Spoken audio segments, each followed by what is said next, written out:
Masih bersama kami di Presisi Pagi.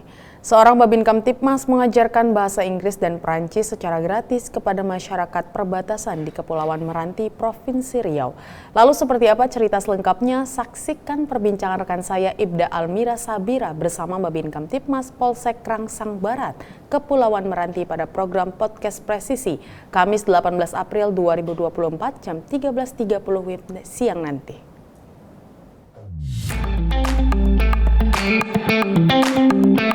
Memberikan sebuah pemahaman kepada mereka bagaimana sih mereka menjadi seorang TKI yang baik, nantinya bisa paham bahasa asing.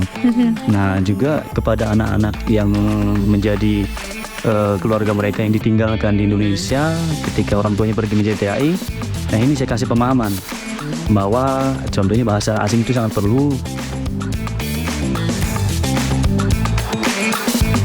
Anak-anak itu dalam pemahaman bahasa Inggris atau komunikasi itu masih kurang sekali menurut saya sih. Mungkin saja mereka mengerti dari handphone, tetapi untuk berbicara itu sangat masih kurang sih. Jadi saya mengajak mereka untuk mengeksplor kemampuan mereka dengan kemampuan yang ada begitu.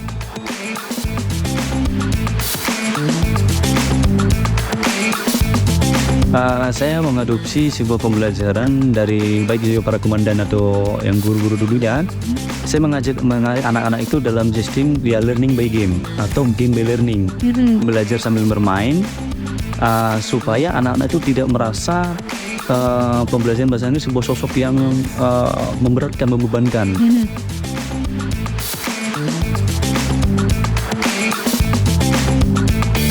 Berkat juga kegiatan tambahan yang saya lakukan, pimpinan memberikan penghargaan bagi saya untuk sekolah secara gratis, menjadi seorang inspektur polisi 2 angkatan 52 kemarin tahun 2003.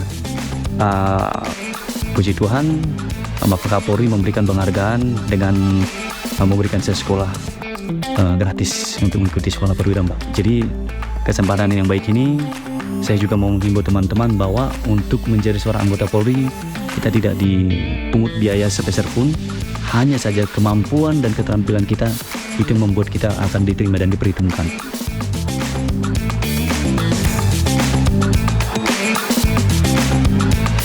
Saya mengajarkan seperti itulah kepada anak-anak, pelan-pelan, karena anak-anak tuh butuh cara bermain. Nah, seperti mendongeng, demikian Mbak. Siap Mbak. Bisa sekali, tadi ada logat Prancisnya. Ada Prancisnya juga. Karena baru selesai diskusi Prancis Mbak.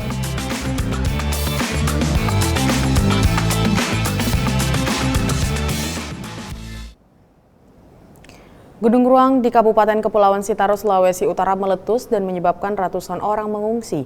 Sementara Polda Papua telah menahan seorang tersangka kasus dugaan korupsi dana bantuan sosial tahun anggaran 2018. Informasi selengkapnya kami rangkum dalam Kilas Presisi Pagi edisi Kamis 18 April 2024. Dan informasi ini sekaligus menutup jumpa kita di Presisi Pagi hari ini. Saksikan terus tayangan Polri TV melalui website tvradio.polri.go.id dan YouTube TV Radio Polri, serta channel siaran digital terestrial 34 UHF. Saya Bribda Tamara, terima kasih atas perhatian Anda, selamat pagi dan salam presisi. Gunung Ruang di Kabupaten Kepulauan Sitaro, Sulawesi Utara meletus pada Selasa malam. Berdasarkan laporan dari BPBD Kabupaten Sitaro, Gunung Ruang kembali erupsi pukul 1.30 dini hari dan terjadi hujan abu vulkanik. Dampak erupsi Gunung Ruang menyebabkan sebanyak 272 kakak atau sekitar 828 jiwa mengungsi. Bupati Kepulauan Siau Tagulandang Biaro menetapkan status tanggap darurat selama 14 hari, terhitung mulai dari tanggal 16 hingga 29 April 2024. Sementara tingkat aktivitas Gunung Ruang telah dinaikkan dari level 2 waspada menjadi level 3 siaga, terhitung mulai tanggal 16 April 2024 pukul 16 waktu Indonesia bagian tengah.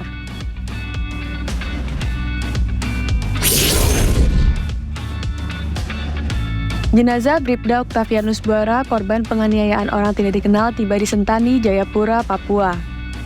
Jenazah Bribda Octavianus Buara, korban tewas setelah dianiaya oleh orang tidak dikenal, tak jauh dari Mako Polres Yahukimo, tiba sekitar pukul 15.35 waktu Indonesia Timur menggunakan pesawat Trigana Air dari Yahukimo ke Jayapura pada Selasa sore.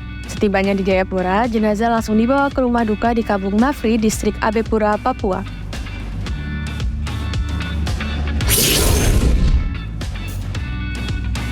Polda Papua telah menahan seorang tersangka berinisial TI yang menjabat sebagai Sekretaris Daerah Kabupaten Kerom atas kasus dugaan korupsi dana bantuan sosial tahun anggaran 2018.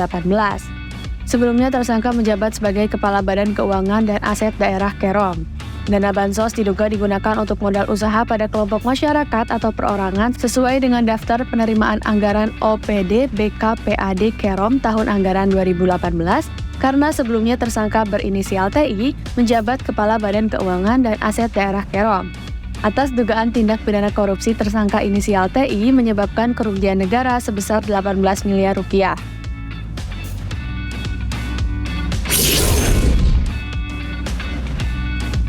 Presiden Joko Widodo menerima delegasi Apple di Istana Merdeka, Jakarta.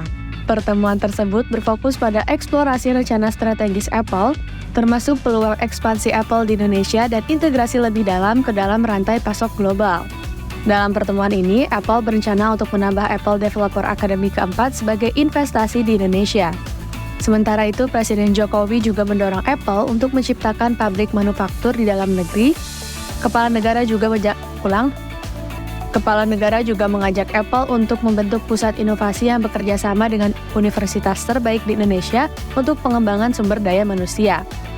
Sementara CEO Apple Tim Cook juga akan mempertimbangkan permintaan Presiden Jokowi untuk pembangunan pabrik manufaktur Apple di Indonesia.